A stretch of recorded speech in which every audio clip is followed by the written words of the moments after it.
Salam Om Swastiastu. Swastiastu. Assalamualaikum warahmatullahi wabarakatuh. Namo Buddhaya, salam kebajikan, Rahayu. Selamat pagi sahabat Serasi. Pagi. Kembali bersama dengan kami di KUA Denpasar Selatan dalam acara Sigap, Edukasi Agama dari Penyuluh. Sahabat Serasi, pada kesempatan ini kita akan membahas satu tema, yaitu lestarikan Bali dengan local wisdom atau kearifan lokal. Dan pada hari ini kita akan membahas tema ini bersama dengan narasumber kita, yaitu Bapak Ida Bagus Gede Atnyana SAG MPDH. Siap. Ya, siap Ji ya. Oke, gimana kabar nih Ji? Ya, Sengkara, alhamdulillah baik-baik. Baik ya. Walaupun Puji di luar agak ini cuacanya agak ya, hot agak gitu ya. Hot ini Hot. ya. Hot di luar, di dalam juga ya. Ya, di luar boleh panas ya, tapi di dalam hati harus dingin. Dingin, betul. Ya, harus dingin. Iya. Kita langsung saja Ji ya, Ya. mengenai tema pembahasan kita hari ini, lestarikan Bali dengan local wisdom atau kearifan lokal. Kearifan lokal. Iya, itu kira-kira bagaimana pandangan Aji mengenai kearifan lokal? Ya. Baik, terima kasih Restu, Siap. rekan saya yang menjadi moderator hari ini. Demikian juga rekan-rekan semua yang ada di studio di KUA dimanapun berada dari Sabang sampai Merauke. Siap. Yang menyaksikan siaran langsung podcast ini. Ya, kami dari KUA Denpasar Selatan hari ini membahas seperti yang disampaikan rekan saya, lestarikan Bali dengan local lestarikan wisdom. Bali dengan local wisdom. Nah, sebelum kita menganjak lebih dalam, nah kita lihat Bali dulu sekarang. Iya, betul. Kita lihat Bali. Bali ini merupakan salah satu pulau ya, salah satu pulau yang ada di Indonesia yang luas di antara dari 17.000 pulau itu salah satunya Bali gitu ya. Nah, kalau kita lihat Bali itu mungil ya. Mungil. Kecil sekali. Wow. Kalau dibandingkan dengan pulau-pulau yang lain itu. Yap. Ya, imut-imut ya. Kecil, menggemaskan. Iya, sehingga betul. banyak orang yang suka sama betul, Bali kan betul begitu sekali. dulu. Betul. Jadi luasnya 500 km persegi. Ya, kecil sekali. Bisa dikelilingi dalam satu hari ya. Satu hari kalau Satu berkeliling hari Bali cukup itu ya. cukup ya. Ya. Wow.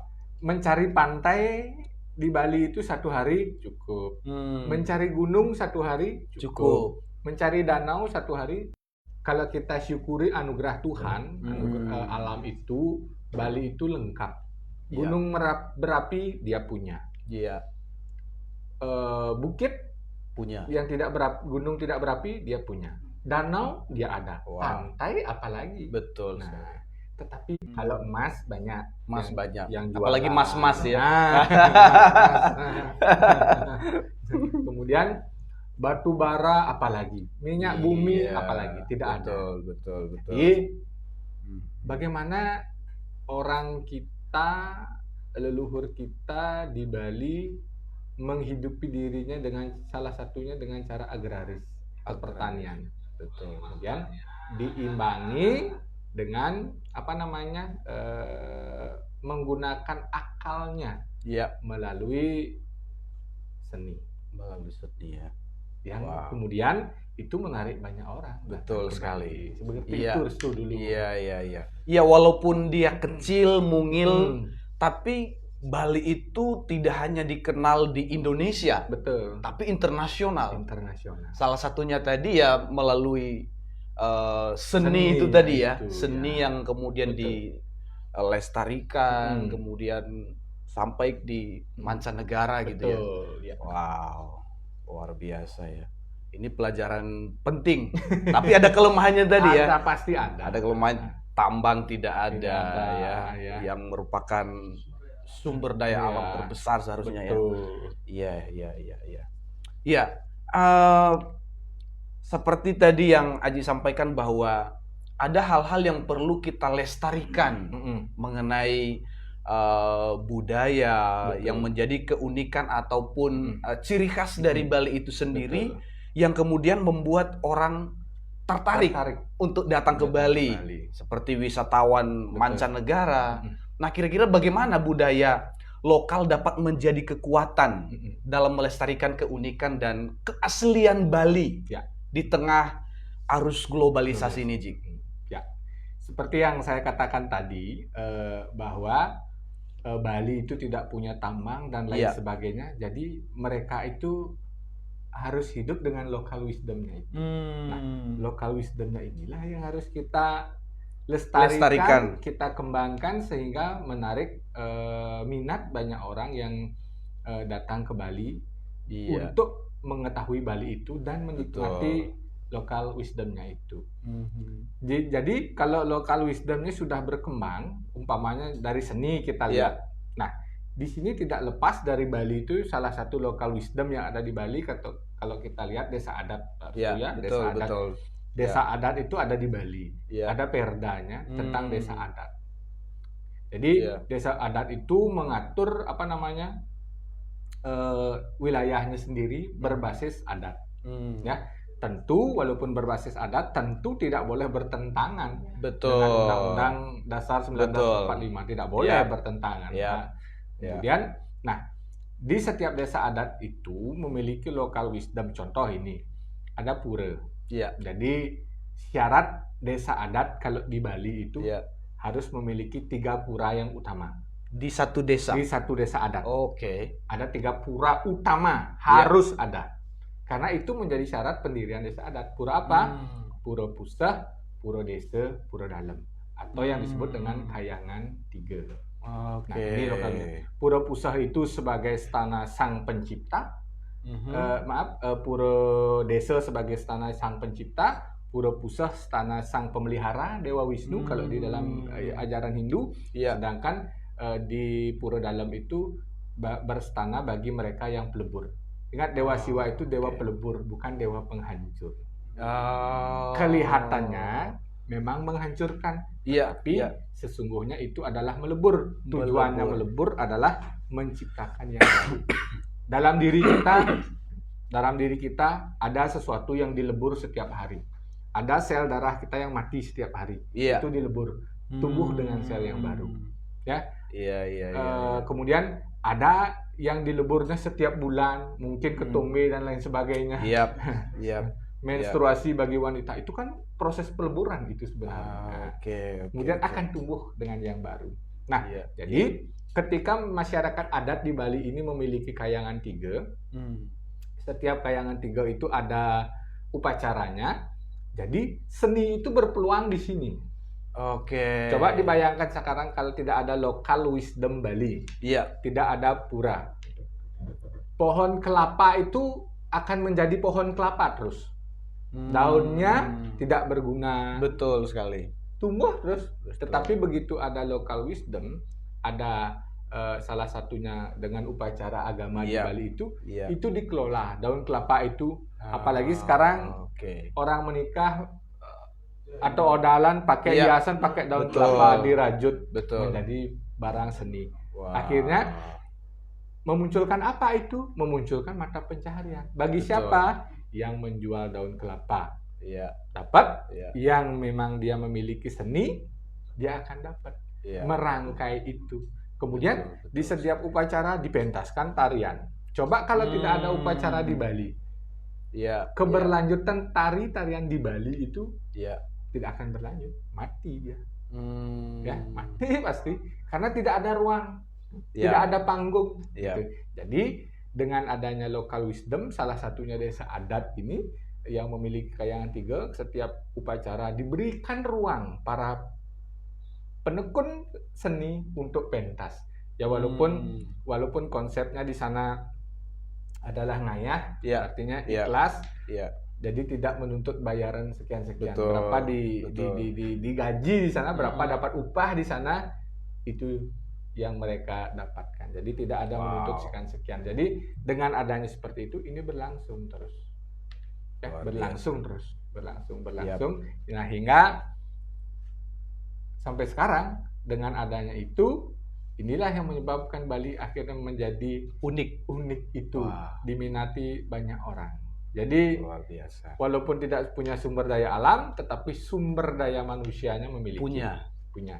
Ada seorang tokoh Bali, zaman di abad ke-20-an, kalau tidak salah, nama beliau adalah Ido Pedanda, almarhum Ido Pedanda Madi Sidemen, nama beliau. Beliau berpesan kepada masyarakat waktu itu, tonglah karang sawah, karang awake tandurin. Artinya, ketika kamu tidak memiliki tanah berupa sawah atau tegalan, maka tanah yang di dalam diri harus ditanami. Artinya mengisi diri dengan betul itu Pak Restu. Wow, luar biasa ya. Kalau tidak punya tanah sendiri, tanah sawah, tanah tegalan, maka hati betul yang menjadi tanahnya untuk disiapkan dan kemudian luar biasa, sehingga bisa membeli tanah nanti gitu. Ini menarik. Ini menarik nih, luar biasa ya. Jadi untuk satu desa itu wajib ada 3 pura itu ya, wajib. 3 pura ya. Iya. Selain itu di Bali itu biasanya kalau ada tamu atau misalnya di tempat-tempat wisata yang memang ramai, selalu ada pertunjukan. Selalu ada pertunjukan, ada tari. Nah, biasanya untuk menyambut tamu ataupun pertunjukan itu biasanya tarian apa yang ditunjukkan, Jika? Kalau pertunjukan, kalau tamu itu, kalau kita lihat tradisi Bali itu, kalau di seni itu dia dibedakan dulu menjadi sakral dan profan. Kalau sakral hanya dipentaskan di tempat tertentu, waktu tertentu, tidak sembarangan waktunya. Kemudian ada ritualnya, ada upacara. Kalau tarian yang tidak sakral, dia bisa dipentaskan kapan saja, di mana saja, tanpa ritual. Walaupun dia tanpa ritual, tetapi tetap mohon izin juga. Tetap mohon izin, tapi skalanya kecil ya. Kalau yang sakral itu dari tempat menyimpan busananya itu aja sudah khusus, di pura, di tempat suci khusus, tidak di sini. Jadi kalau menyambut tamu yang datang itu tarian-tarian yang bersifat profan, paling tari pendet, panyembrahmu yang itu, tarian. Kalau yang bersifat sakral, tari barong yang ada rangdonya. Barongnya pun ada yang sakral dan tidak sakral. Sakral Pak Restu. Iya. Kalau yang dipertunjukkan di Batu Bulan itu yang itu tempat barong dance itu kan sifatnya tidak sakral. Profan. Kalau barong yang bersifat sakral, dari cara membuat itu sudah prosesnya sudah sakral. Mencari kayunya tidak boleh sembarangan, harus waktu yang tepat, kemudian dibuat oleh orang yang tepat, kemudian diupacarai, setelah itu disimpan di tempat yang tepat, artinya di pura dan lain sebagainya. Dikeluarkan, dipentaskan pada waktu tertentu, tidak boleh sembarangan. Itu kalau tarian. Nah, kalau kita melihat local wisdom Bali itu yang membuat Bali terkenal itu tidak terlepas dari ajaran Trihita Karana itu juga Pak Restu. Parahyangan itu saya katakan tadi, pura dan pawongannya, bagaimana masyarakat Bali itu ramah menerima tamu dari luar. Betul. Artinya kalau mau daerahnya ingin siap menjadi daerah pariwisata, kita tidak boleh mengikat mereka itu seperti kita. Tetapi kita harus bisa menerima budaya mereka. Betul. Sehingga mereka merasa nyaman datang ke Bali. Tapi tentu dengan tidak melanggar etika-etika yang berlaku di tempat itu, kan seperti itu. Betul. Contohnya orang di pantai, bagi mereka, bagi wisatawan silakan. Kemudian ada pelemahan juga. Nah, di sini ada sebuah local wisdom juga yang sudah diakui oleh UNESCO kalau tidak salah, Subak. Sumur bak ya? Bukan. Subak ini sawah. Subak itu nama sistem. Ya. Soal Subak ya? Iya benar, diakui sama UNESCO. Betul, Subak. Itu kan sistem perairan ya? Betul. Betul. Subak itu sistem perairan tradisional yang di sawah. Jatiluwih itu salah satunya, ya. Jadi subak itu ini ada penyusup ya. Nggak apa-apa. Bagus. Bagus. Jadi kalau di Bali kalau sudah mengatur sistem irigasi air untuk pertanian itu namanya subak. Dimanapun subak namanya. Dimanapun subak, di Denpasar subak juga. Nah, kenapa pengairan itu diatur? Nah, untuk oleh subak. Jadi memberikan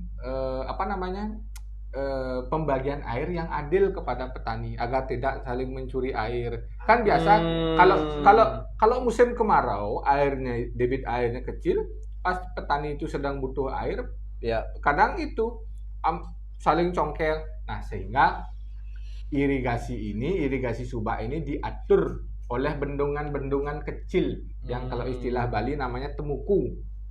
Temuku itu adalah tempat pembagian air per kelompok subak. Umpamanya kelompok timur dapat punya temuku ayo satu, membagi ke sana, membagi ke barat. Tidak boleh ke timur semua. Harus merata ya. Gitu. Sehingga sawahnya adil, basah dia terus. Kemudian yang di Jatiluwih itu selain dia karena sistem irigasi subaknya di satu sisi, yang di satu sisi lainnya adalah karena tempat sawahnya, terasnya itu. Karena di Bali kan kontur tanahnya perbukitan, Pak Arsul, berbeda dengan di daerah Kalimantan yang datar. Betul. Ini perbukitan, makanya cenderung sawah itu teras sering. Jadi kecil-kecil dia. Petaknya kecil-kecil ya. Kecil, teras sering. Nah, itu ternyata itu menjadi daya tarik juga. Nah, tentu menjadi daya tarik. Menjadi karena apa daya tariknya? Satu, karena sistem subak itu. Kemudian di sistem subak di Bali itu juga mereka memiliki dewanya yang ada di sawah. Ada pura, kalau di sawah itu ada namanya Pura Suwegine bagi masyarakat yang bekerja sebagai petani memiliki pura subak di sawah itu. Nah, dengan kekuatan pura sawah itu sebenarnya diharapkan mereka menjaga sawahnya agar kan menjadi masalahnya apa? Ketika terjadi alih fungsi lahan, betul, tidak ada tidak ada sawah lagi, betul. Bagaimana dengan pura subaknya? Itu masalah bagi kami di Bali. Itu masalah. Iya, karena misalnya gini Ji, kita tahu di beberapa daerah nih yang beberapa tahun yang lalu kita tahu bahwa itu lahan persawahan. Betul. Tapi sekarang kalau kita pergi ke sana lagi, industri sekarang waduh, beton semua sekarang. Betul, bangunan. Itu gimana itu kira-kira? Nah, itu dah sebenarnya masalah bagi kami di bidang lingkungan. Demikian juga kalau di pasar ada Pura Suwegine-nya, Pura Melantik punya. Karena orang Bali itu ketika pura itu sudah didirikan itu untuk diratakan kembali seperti tanah itu pemali. Pemali. Nggak boleh itu sebenarnya. Nah, makanya kan banyak akhirnya sekarang di daerah perkotaan terutama tetap statusnya dia pura subak, tetapi tidak ada sawahnya. Tetap dipuja dia sebagai Dewi Sri, sebagai Dewi kemakmuran, Dewi Padi, Dewi Kemakmuran itu tetap dipuja sebagai itu, tetapi di pinggirnya sudah tidak ada sawah. Kemudian ada juga yang mengalihkan status dari pura subak itu menjadi pura umum gitu umpamanya. Bagi mereka yang tinggal di daerah sana. Itu sah-sah saja, tergantung kesepakatan mereka. Tetapi rohnya kenapa orang tua kita itu mendirikan pura di mana-mana itu dulu, sebenarnya kan untuk menjaga daerah itu. Sama dengan ada pura di tengah hutan. Kenapa ada pura di tengah hutan? Agar kita tidak membabat hutannya. Agar kita tidak membabat hutannya. Jadi ketika hutannya tidak kita babat, kelestarian alamnya terjaga. Betul. Di tepi pantai dibuatin pura, kenapa? Agar kita tidak jaga pantai. Itu sebenarnya marwahnya orang leluhur kita dulu. Nah, ini kebablasannya karena pariwisata. Ini kan memunculkan pertanyaan sekarang, Bali untuk pariwisata atau pariwisata untuk Bali? Nah, itu sekarang. Iya. Menarik yang tadi Ji, misalnya lahan persawahan. Saya melihat ya, mau nanti dikoreksi ya kalau salah. Jadi orang-orang yang misalnya tadinya dia petani, dia punya lahan sawah, tapi dengan gampangnya kemudian melepaskan lahan itu dan rela untuk didirikan bangunan di situ. Padahal dia tahu di situ sudah ada pura untuk menjaga sawah itu, tapi kenapa? Kira-kira apa yang menyebabkan itu kira-kira Ji? Nah, yang menyebabkan salah satu yang seperti itu karena tuntutan hidup mereka. Satu, kita daerah pariwisata, kadang kita itu meniru gaya pariwisata, gaya orang Lancong. Kita tiru. Kita ngelihat mereka dugem ke sini, kita pengen dugem. Wow, itu contohnya mungkin. Nah, sehingga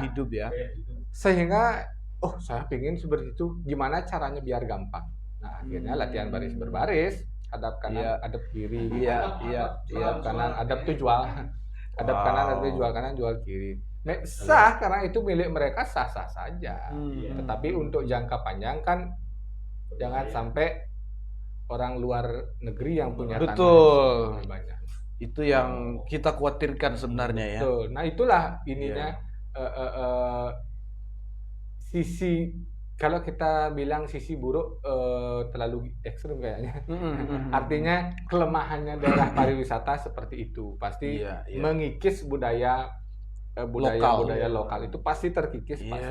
Karena di Bali itu, apalagi kita berbicara local wisdom itu Pak Restu dan pemirsa dimanapun berada, kalau kita berbicara local wisdom yang ada di Bali itu semua diatur oleh adat istiadat di Bali itu. Betul. Salah satunya saya katakan tadi ada Suba, kemudian ada desa adat. Di desa adat itu ada lagi pembagiannya. Ada seketurunonya itu Gilamudi. Seketurunonya kalau di nasional ada namanya Karang Taruna. Kan. Ada Seketuruno, ada Saboyoano. Mereka memiliki cara khusus, mereka memiliki peraturan khusus.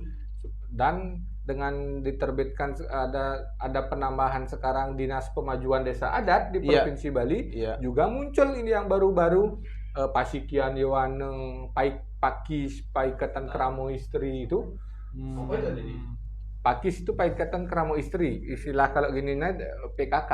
Kalau bahasa gini PKK, ya bahasa umumnya PKK. Ada Pakis Paikatan Kramo Istri. Nah itu local wisdom. Kemudian ketika menjadi masyarakat Bali, apa yang terikat dia lagi? Dia punya keluarga, dia ada berdasarkan geologis dia akan punya kawitan, di mana asal mula leluhur saya itu kawitan, gitu. Punya dia masing-masing. Saya kawitan leluhur saya beda dengan Bayu, dengan Madi beda itu. Ya, makanya di Besakih itu ada banyak pura di Penataran Agung itu untuk semua klan bersatu di sana. Semua klan di sekitarnya itu memuja leluhur kita masing-masing. Gitu. Ada yang khusus, ada yang umum. Kalau orang sananya bilang ada marganya. Oke. Jadi punya marga masing-masing orang Bali. Jadi seperti itu. Itulah kewajiban local wisdom yang ada di Bali. Itu baru dilihat dari manusianya saja. Dari manusianya saja. Kalau di lingkungannya lebih banyak lagi ada hutan adat berbasis tanahnya juga ada yang disebut dengan tanah desa adat atau tanah ayahan desa adat, di mana tanah itu ditempati oleh masyarakat tetapi dia tidak dapat sertifikat, tidak boleh dijual karena itu punya desa adat. Boleh kapan dia boleh menggunakan? Ketika dia masih tinggal di sana, ketika dia mau ikut bergotong royong di desa adat ketika dianggap membangkang oleh desa adat, melawan dan lain sebagainya, tidak mau mesukoduko seperti tanah desa adat itu bisa diambil oleh desa adat. Jadi seperti itu. Ada persoalan tentang hal-hal begitu? Ada hal-hal seperti itu ada. Jadi umpamanya, saya contohnya, saya di kampung itu tinggal di tanah desa adat. Jadi selama saya ikut berpartisipasi di berperan di desa adat, saya diizinkan tinggal di sana. Tetapi begitu saya malas tinggal di kampung, saya mau pindah tinggal di kota saja, saya tidak boleh menjual tanah itu. Seberapa besar pun rumah yang saya bangun di sana, harus saya tinggalkan. Itu milik desa adat. Itu milik desa adat. Iya. Belum lagi di desa adat itu ada namanya local wisdom, ada namanya Kramo Tamiu gitu. Kramo Wed itu adalah masyarakat asli di desa adat itu. Kemudian ada Kramo Tamiu namanya, yang pendatang. Tamu lah. Ya, tamu. Yang pendatang tinggal di sana. Kalau saya sekarang tinggal di daerah Padang Sambian, saya termasuk Kramo Tamiu di sana. Pendatang. Iya. Gitu. Mengenai yang tadi seperti tanah adat gitu ya. Kalau saya tidak salah nih ya, kemudian muncul seperti misalnya mafia-mafia tanah.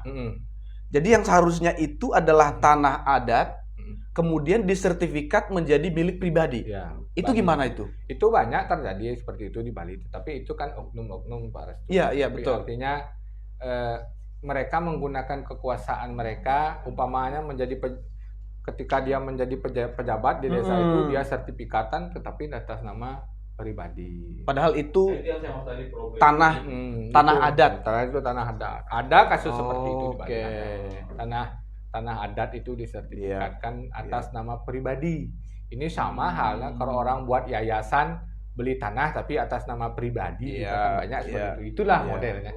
Problemnya pas dia menyalahgunakan wewenang, menyalahgunakan kekuasaan. Belum lagi di Bali lokal wisdomnya pemimpin adat ada lagi.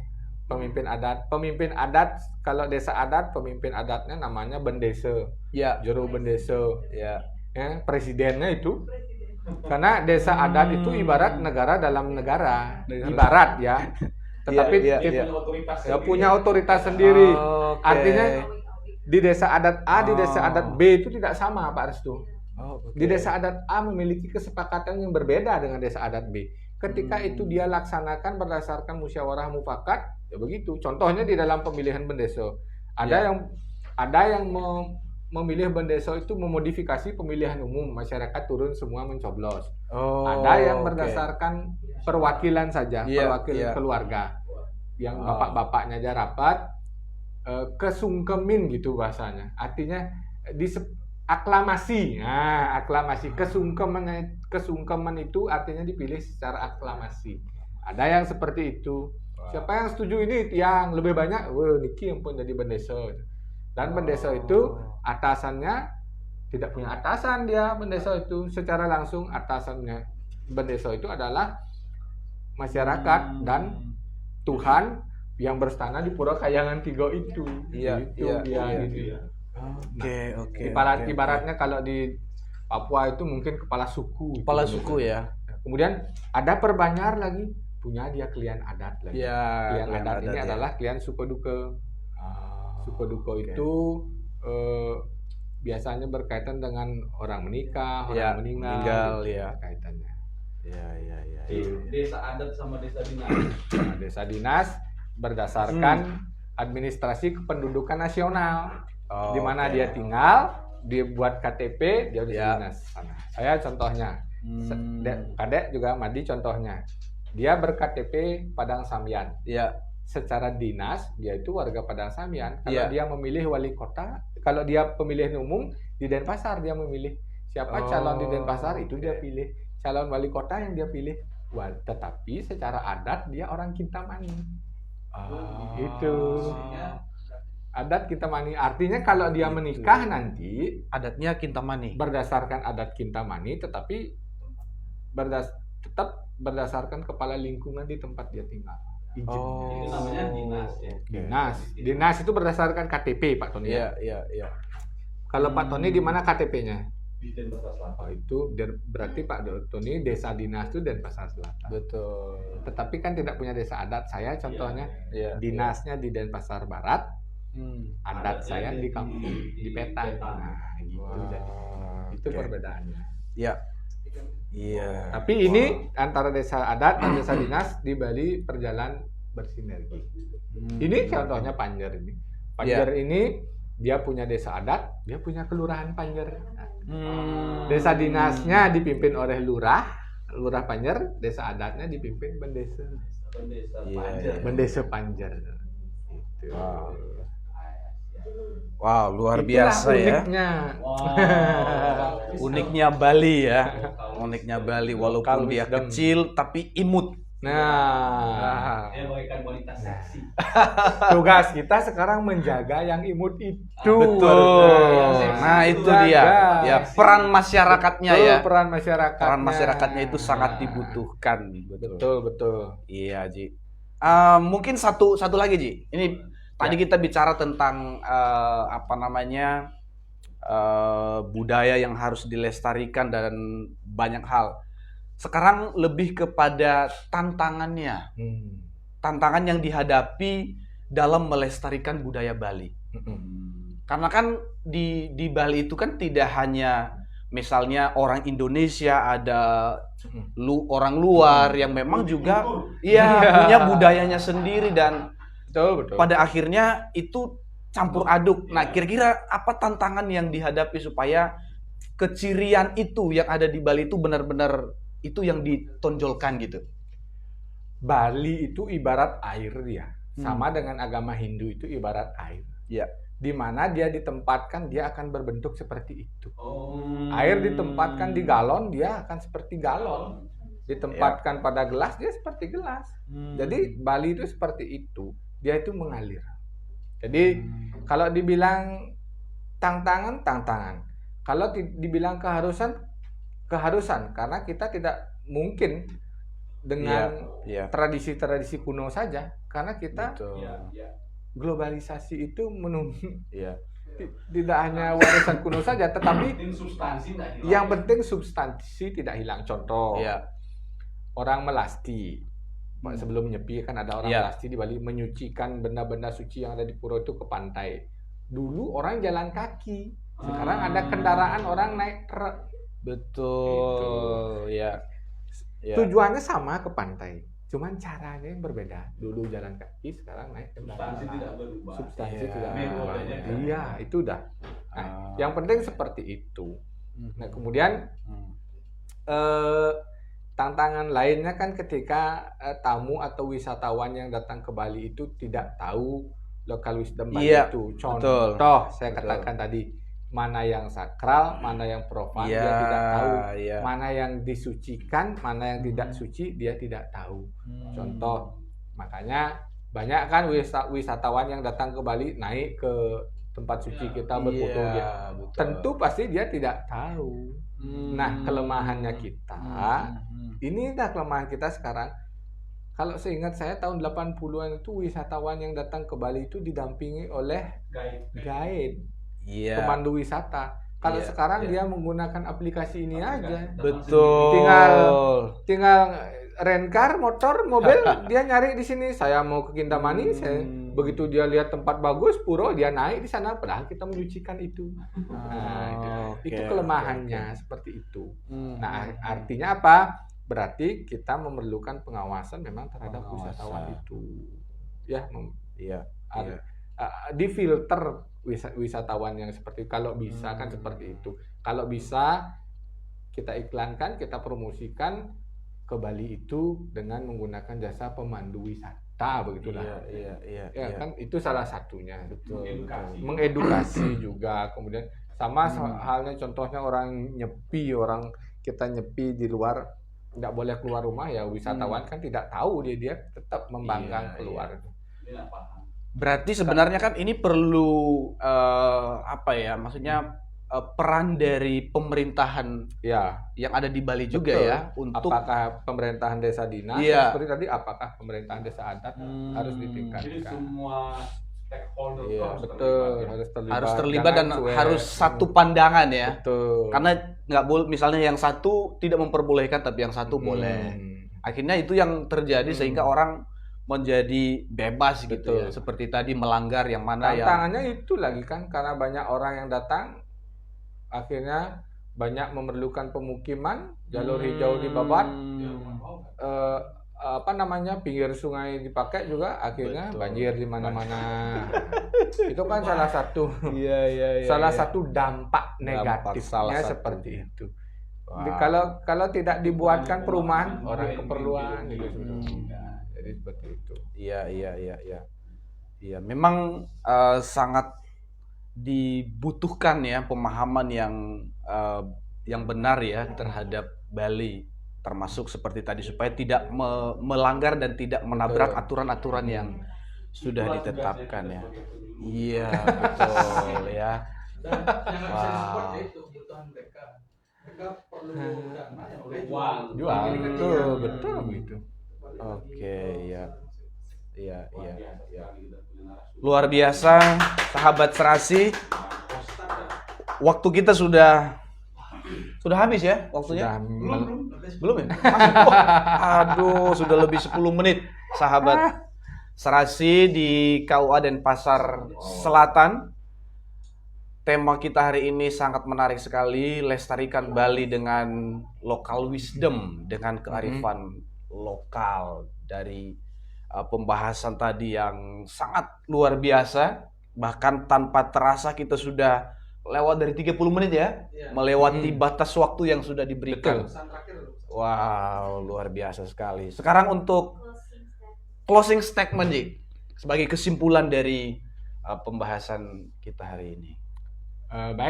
Sebagai kesimpulan bagi pendengar podcast KUA Denpasar Selatan ini dimanapun berada, jadi setiap wilayah memiliki local wisdomnya masing-masing dengan ciri khasnya masing-masing, tidak hanya di Bali, karena Indonesia itu dikenal dengan kebudayaannya yang beragam.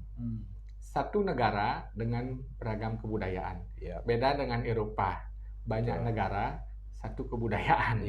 Itu beda kita. Nah, untuk itu sebagai bangsa yang majemuk, dimanapun kita berada, di mana tanah dipinjak, di sana langit dijunjung.